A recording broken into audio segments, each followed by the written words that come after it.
Welcome to exam सहपाठी। आज के इस वीडियो में UP triple S C PT के हिस्ट्री के सिलेबस के क्रम में अगला टॉपिक कर रहे हैं जो कि है आपका मुगल काल। तो इससे संबंधित इंपॉर्टेंट प्रश्नों को देखेंगे। अगर आपको पिछली वीडियोस को देखना हो यूपी ट्रिपल एस सी पेट के तो वो आप लोग हमारे चैनल के प्लेलिस्ट में जाकर के देख सकते हैं। अगर आप यहाँ पर पहली बार आए हैं तो यूट्यूब पर हमें सब्सक्राइब कर सकते हैं। इसके अलावा आप टेलीग्राम, इंस्टाग्राम और फेसबुक पर भी हमें फॉलो कर सकते हैं। तो आइए स्टार्ट करते हैं सबसे बेसिक क्वेश्चन के, जो कि मुगल काल का स्टार्टिंग कहाँ से होता है। तो ये आपका है, पानीपत का प्रथम युद्ध कब हुआ था। तो पानीपत का प्रथम युद्ध से ही आपका मुगल काल का स्थापना होता है। तो ये हुआ था आपका 1526 ईस्वी में। ठीक है, तो 1526 ईस्वी में पानीपत का प्रथम युद्ध हुआ था। और आपसे ये भी पूछा जाता है कि ये युद्ध किस किस के बीच में हुआ था। तो पानीपत का जो प्रथम युद्ध था ये 1526 ईस्वी में हुआ था, बाबर और इब्राहिम लोदी के बीच में हुआ था। ठीक है, तो लोदी वंश के ये आपके थे इब्राहिम लोदी, इनके बीच और बाबर के बीच में हुआ था। तो बाबर ने इब्राहिम लोदी को हरा करके मुगल वंश की स्थापना की थी। ठीक है, अगला क्वेश्चन हम लोग देखते हैं। निम्नलिखित में से बादशाहों में से किससे जो है कलंदर कहा जाता है। तो कलंदर किसकी उपाधि किसको प्राप्त थी। तो कलंदर की भी उपाधि जो थी ये आपके बाबर को प्रदान की गई थी। ठीक है, तो बाबर ने जो है कलंदर की उपाधि धारण की थी। और कलंदर की उपाधि बाबर ने कब धारण की, तो ये भी आपको याद होना चाहिए। तो बाबर को जो है उदारता के कारण, यानी कि ये लोगों के प्रति उदार रहता था, इसी कारण लोगों ने उसे जो है कलंदर की उपाधि दी थी। ठीक है, तो लोगों ने जो है इसको कलंदर की उपाधि दी थी, किसे, बाबर को। अगला प्रश्न जो आपका इम्पोर्टेंट है, ये आपके सारे युद्ध जो हैं पूछे जाते हैं और ये सभी युद्ध जो है बाबर ने लड़े थे। तो बाबर ने यहाँ पे भारत में 4 युद्ध लड़े थे।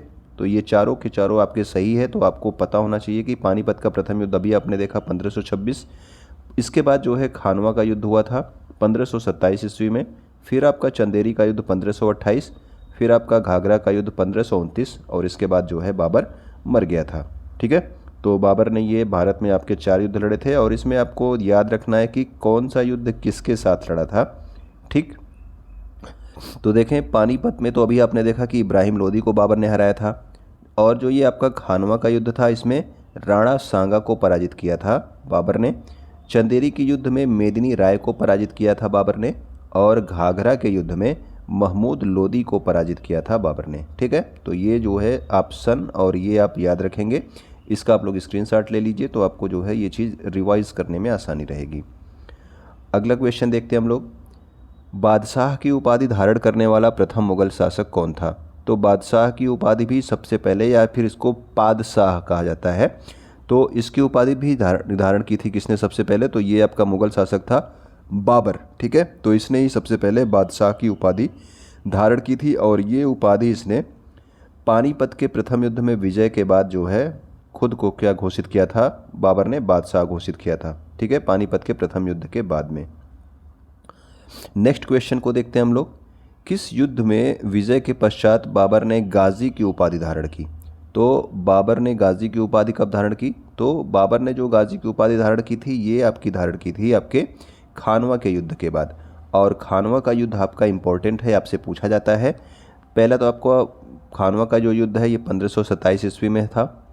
बाबर ने मेवाड़ के राणा सांगा को पराजित किया था। ठीक है, तो बाबर और राणा सांगा के बीच युद्ध हुआ था और इसके बाद राणा सांगा को पराजित करके बाबर ने गाजी की उपाधि धारण की थी। एक क्वेश्चन आपसे और पूछा जाता है कि किस युद्ध में जो है बाबर ने जिहाद की घोषणा की थी। तो जिहाद की घोषणा जो है बाबर ने आपके खानवा के युद्ध में की थी, जो कि आपका राणा सांगा के विरुद्ध किया था। ओके, तो ये आपके 4 युद्ध इसने लड़े थे, चारों आपको ऊपर बताए गए थे, आप याद रखिएगा। बाबर को कहाँ दफनाया गया है। ठीक है, तो आगरा में, काबुल में, लाहौर में या फिर जो है फतेहपुर सीकरी में। तो इसका जो लास्ट में जो आपका दफनाया गया है इसका जो है कहाँ पे है, तो ये आपके काबुल में है। ठीक है, तो काबुल में है। स्टार्टिंग में जो है इसको आगरा में ही दफनाया गया था, आगरा के आराम बाग में दफनाया गया था। लेकिन बाद में इसकी पत्नी, जिसका नाम था मुबारक यूसुफजई, इसने इसकी अस्थियों को ले जाकर के कहाँ पे दफनाया, काबुल में दफनाया। ठीक है, तो याद रखना पहले आपका आगरा के आराम बाग में दफनाया गया था, लेकिन अभी आपसे पूछा गया बाबर को कहाँ दफनाया गया है, तो लास्ट में आपका काबुल में इसको दफनाया गया है। ठीक है, तो ये आपसे पूछा जाता है बाबर का मकबरा, तो मकबरा भी आपका कहाँ पे, काबुल में ही हो गया। बाबर ने अपनी आत्मकथा किस भाषा में लिखी? सबसे ज़्यादा बार ये क्वेश्चन पूछा गया है, तो भाषा आपको पता होनी चाहिए। बाबर की जो आत्मकथा थी उसका नाम था बाबरनामा, और ये लिखी गई थी आपके तुर्की भाषा में। लोग कंफ्यूज होते हैं, इसका आंसर फारसी भाषा लगा देते हैं और क्वेश्चन का आंसर गलत हो जाता है। ठीक है, तो बाबर की जो आत्मकथा थी ये लिखी गई थी जो है तुर्की भाषा में। ठीक है, इसको बाबरनामा भी कहा जाता है। बाबरनामा इसका फारसी अनुवाद था। ठीक है, तो ये अंतर याद रखना। बाबर की आत्मकथा का नाम था तुज़ूक ए बाबरी, किस भाषा में लिखी गई? तुर्की भाषा में। और जब इसका फारसी में अनुवाद किया गया तो इसका नाम क्या रखा गया? बाबरनामा। ठीक है, तो फारसी में अनुवाद जब किया गया तब बाबरनामा नाम था, लेकिन जो आत्मकथा लिखी गई थी वो तुज़ूक ए बाबरी नाम से लिखी गई थी। किस भाषा में? तुर्की भाषा में। इसका एक और नाम है जिसका नाम है वाक्यात ए बाबरी। ठीक है, क्वेश्चन नंबर 8 देखते हैं हम लोग। आराम बाग किस मुगल बादशाह ने बनवाया था? तो अभी आपको बताया गया कि आगरा के आराम बाग में दफनाया गया था किसको? बाबर को। तो आराम बाग भी बनवाया गया था किसके द्वारा? तो ये आपका बाबर के द्वारा बनवाया गया था। और कहाँ पे? तो आगरा में बनवाया गया था। ठीक है, नेक्स्ट क्वेश्चन हम लोग आते हैं। चौसा का युद्ध किसके मध्य लड़ा गया था? चौसा का युद्ध, तो चौसा का जो युद्ध था ये आपके क्या था? शेर शाह और हुमायूं के बीच में लड़ा गया था। ठीक है ना, तो हुमायूं और शेर शाह के बीच में आपका चौसा का युद्ध हुआ था। और कब हुआ था ये युद्ध? तो 1539 ईस्वी में हुआ था। ठीक है, तो 1539 में आपका चौसा का युद्ध हुआ। उसके बाद आपका 1540 आता है, और 1540 में आपका किसका युद्ध होता है? तो बिलग्राम। ठीक है, बिलग्राम का युद्ध हुआ था 1540 में। वो भी आपके शेर शाह और हुमायूं के बीच में ही हुआ था। ठीक है, तो 1539 में, और शेर शाह सूरी ने इसमें हुमायूं को पराजित भी किया था। और इसी युद्ध के बाद जो आपके इनका नाम, पहले शेर शाह का नाम क्या था? शेर खां, और इन्होंने शेर शाह की उपाधि धारण की थी। ओके, अब हम लोग अगला क्वेश्चन देखते हैं। हुमायूं नामा की रचना किसने की थी? तो हुमायूं नामा भी आपसे पूछा जाता है। तो हुमायूं नामा की रचना की थी गुलबदन बेगम ने, जो कि आपके हुमायूं की क्या थी? बहन थी। ठीक है, तो ये हुमायूं की बहन थी। और इसमें भी आपको याद रखना है कि ये आपका इसकी वाइफ नहीं थी, ये हुमायूं की बहन थी आपकी गुलबदन बेगम। इसने ही हुमायूं नामा की रचना की थी। ठीक है, अगर आपसे पूछा जाए हुमायूं का मकबरा कहाँ पे स्थित है, तो हुमायूं के मकबरे के बारे में एक चीज़ आपको याद रखना है कि ये तो सबसे पहली बात तो ये कि ये आपका दिल्ली में स्थित है। और इसके बाद ये कि ये जो मकबरा था इस पे जो है 2 गुंबद बनाए गए हैं। ठीक है ना, इस तरह से एक गुंबद बनते हैं ऊपर, तो ये आपके 2 गुंबद बनाए गए हैं इस पे, जो आपका हुमायूं का मकबरा है इस पर। ठीक है, तो ये भी आपको पॉइंट याद रखना है। हुमायूं के मकबरे का निर्माण जो है हुमायूं की जो पत्नी थी हाजी बेगम, इसने 1564 में करवाया था। और इस पर दोहरे गुंबद का निर्माण किया गया है, ये भी आपको याद रखना है। ठीक है, नेक्स्ट आपका शेर शाह के मकबरे के बारे में बहुत बार आपसे पूछा गया है अलग अलग क्वेश्चन एग्जाम में, तो ये आपको याद भी होगा। तो इसका आंसर जो है ये आपका सासाराम बिहार। ठीक है, तो शेर शाह का मकबरा कहाँ पे है? तो सासाराम में है, और सासाराम जो है आपका बिहार का एक क्षेत्र है।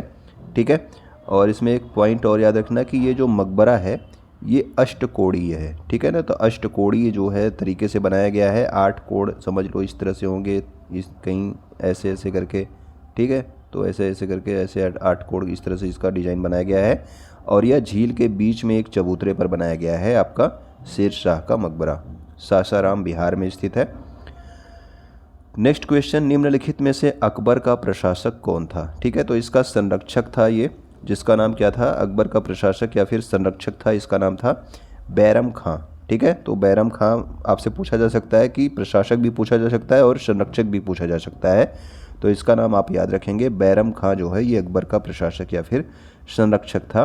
और अकबर ने जो है बैरम खां को खाने खाना की उपाधि दी थी और अपना प्रधानमंत्री भी नियुक्त किया था। तो खाने खाना की उपाधि किसने दी थी? बैरम खां, तो अकबर ने दी थी। ठीक है, नेक्स्ट जो आपका प्रश्न है वो है आपका 1556 ईस्वी में पानीपत का द्वितीय युद्ध में अकबर ने बैरम खां की सहायता से किसे हराया था? तो पहली पॉइंट तो आपको ये याद रखना है कि पानीपत का द्वितीय युद्ध कब हुआ था। तो पानीपत का द्वितीय युद्ध हुआ था 1556 ईस्वी में। और अगर मैं आपसे पूछूं कि पानीपत का प्रथम युद्ध कब हुआ था, तो ये आप लोग कमेंट करके बताना, और ये भी बताना कि किस किस के बीच में हुआ था पानीपत का जो आपका प्रथम युद्ध था। ठीक है, ये आपका पानीपत का द्वितीय युद्ध आप याद रखना 1556 ईस्वी में। ठीक है, तो बैरम खां और आपके हेमू के बीच में हुआ था। ये बैरम खां और हेमू के बीच में हुआ था 1556 में पानीपत का द्वितीय युद्ध। ठीक है, तो ये पॉइंट आप याद रखना। और इसमें जो है हेमू जो है मारा गया था।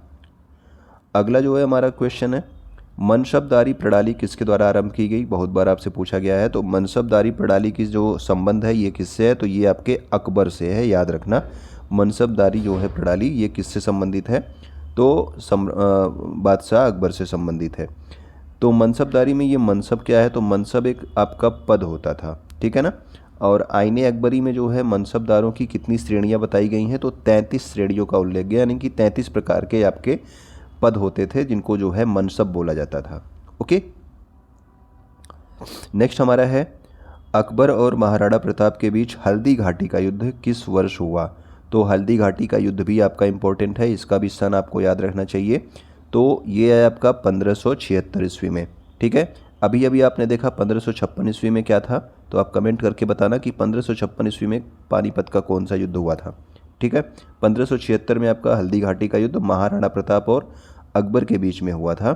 और अकबर इसमें भाग नहीं लिया था, जबकि अकबर की तरफ से कौन लड़े थे? तो ये लड़े थे आपके राजा मान सिंह। ठीक है, तो राजा मान सिंह अकबर की तरफ से लड़े थे, और ये जो है महाराणा प्रताप और राजा मान सिंह के बीच में मेनली युद्ध हुआ था 1576 ईस्वी में, हल्दी घाटी का युद्ध।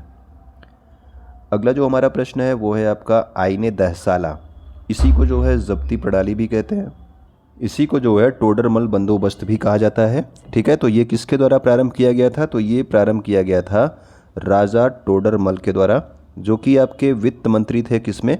तो अकबर के जो है दरबार में ये वित्त मंत्री थे। ठीक है, तो वित्त मंत्री थे अकबर के दरबार में राजा टोडरमल, और इन्होंने ही आपका आईने दहसाला, इसी को कहा जाता था, या फिर जब्ती प्रणाली, या फिर इसी को बोला जाता था आपका टोडरमल बंदोबस्त, इसका जो है प्रारंभ किया था। ठीक है, तो ये भूमि से संबंधित एक प्रणाली थी आईने दहसाला।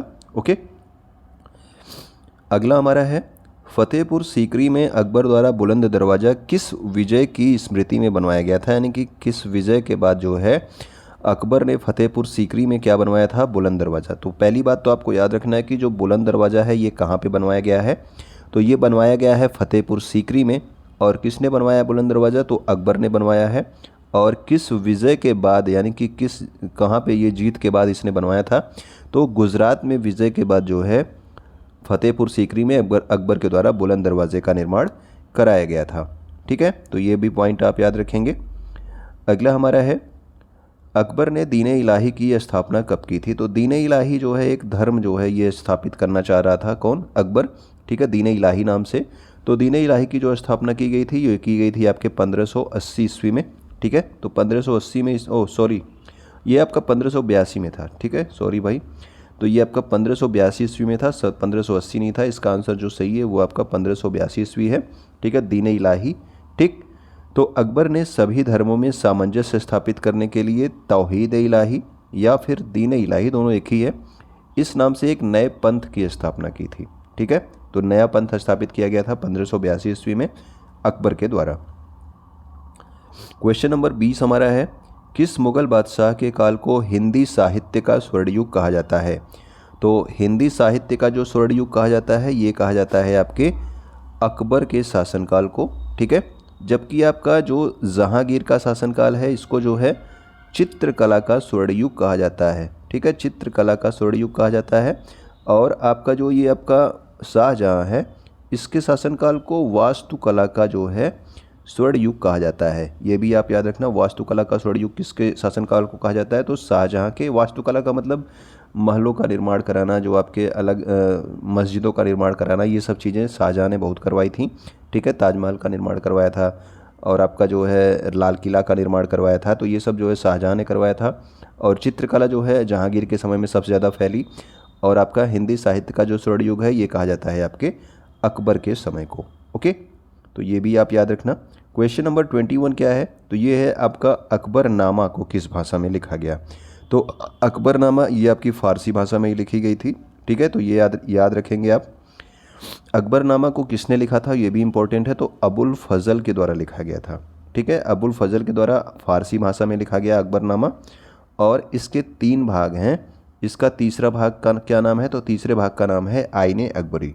ठीक है, तो तीसरे भाग का नाम है इसके आईने अकबरी। ठीक, आईने अकबरी भी आपसे पूछा जाता है, तो आईने अकबरी भी आपका इसका तीसरा भाग है, ठीक है। और इसके 3 भाग हैं आपका जो अकबरनामा है। अकबर का मकबरा कहाँ स्थित है, बहुत बार आपसे पूछा गया है, तो इसमें भी लोग कंफ्यूज होते हैं। तो अकबर का जो मकबरा है ये आपके स्थित है सिकंदरा में। सिकंदरा आगरा से जो है कुछ किलोमीटर दूरी पर स्थित है, ठीक है। तो सिकंदरा में स्थित है अकबर का मकबरा, ठीक है। और इसके मकबरे में 5 मंजिलें हैं, ये भी याद रखना कि जो अकबर का मकबरा है इसमें 5 मंजिले की जो है इस इमारत बनाई गई है इसकी। मुग़ल सम्राट अकबर की अंतिम विजय क्या थी, तो सबसे लास्ट बार ये कहाँ पे इसने विजय हासिल की थी अकबर ने अपने समय में, तो सबसे लास्ट जो विजय हासिल की थी वो हासिल की थी आपके असीरगढ़। असीरगढ़ का किला इसने जीता था, ठीक है। आपके कौन मुग़ल बादशाह अकबर ने सबसे लास्ट विजय जो इसकी थी वो आपकी असीरगढ़ थी, ठीक है। अगला क्वेश्चन हमारा है क्वेश्चन नंबर 24। निम्नलिखित में से कौन अकबर के नवरत्नों में शामिल नहीं था। तो अकबर के दरबार में नवरत्न रहा करते थे, ये आप याद रखना। तो अभी भी नीचे हम लोग नवरत्नों के बारे में आपको बताएंगे।